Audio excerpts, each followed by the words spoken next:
pathway drainage system ug uban pang mga proyekto alang sa Andrea Costanera Elementary School gipasalamatan ni Principal Simblante. Gitutukan ni Leoncio Medallo ang maong balita aniyang report.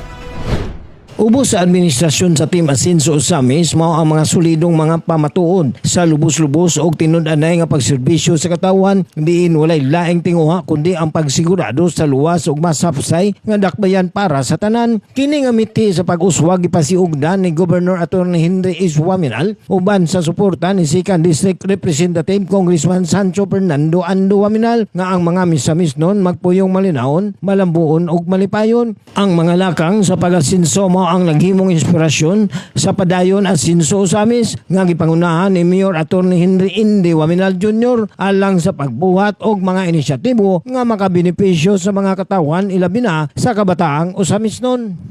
Usa nining mahinungdanong mga proyekto ana mahimutang sa Andrea Costanera Elementary School nga nahimutang sa Barangay Aguada, ang perimeter fence and hand washing facility ug ang concreting of pathway and drainage system. Nakainabi sa Asenso Osamis News Channel 10 si School Principal Clarinda Simblante. Ang duha ka mahinungdanong proyekto kinasingkasing nga gipasalamatan sa principal tungod matod pa niya usa ang tulungaan sa napulo ka mga eskwelahan nga bahaunon gayud.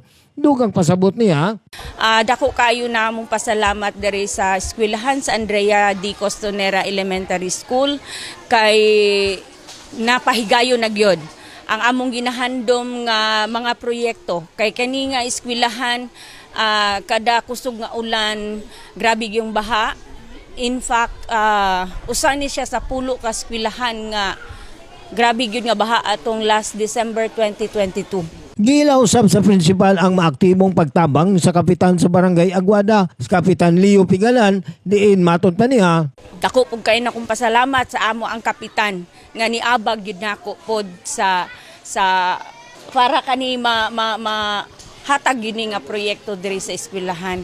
Sumala usab ni Principal Simblante ang pagbaha mao ang dakong problema sa mga estudyante ilabi na sa paglabang og dakong trabaho usab sa mga magtutudlo tungod kay ang tubig mosulod man sa mga classroom.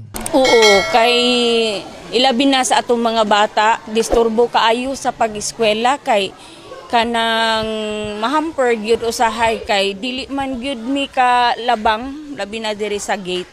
Mao na nga kuan gyud lisod gyud kung kuan kining magbaha kay mahasol pod ang mga maestra maglimas pod sa classroom. Dugang kayuhan usab ang gisugid sa principal alang sa perimeter fence din matud pa niya. Kining perimeter fence open manggud kaayo diri siya dapit sa minteryo nga side mauna nga karon kining safe na gyud. Ang perimeter fence hand washing facility, concreting of pathway and drainage system nga nahimutang sa Andrea Costanera Elementary School, lakip ang construction of multi-purpose building, tennis court phase 2 ug improvement and repair of City Health Office building nga mao ang mga approved projects nga pabuton sa Barangay Aguada. Pipila lamang sa mga inisyatibong matagamtaman sa mga katawan nga nagsilbing ligong pamatuod sa tinuoray nga pagserbisyo sa Team Asenso Administration subay sa pagsiguro nga ang Osamis mamahimong dakbayan nga luwas o hapsay alang sa tanan.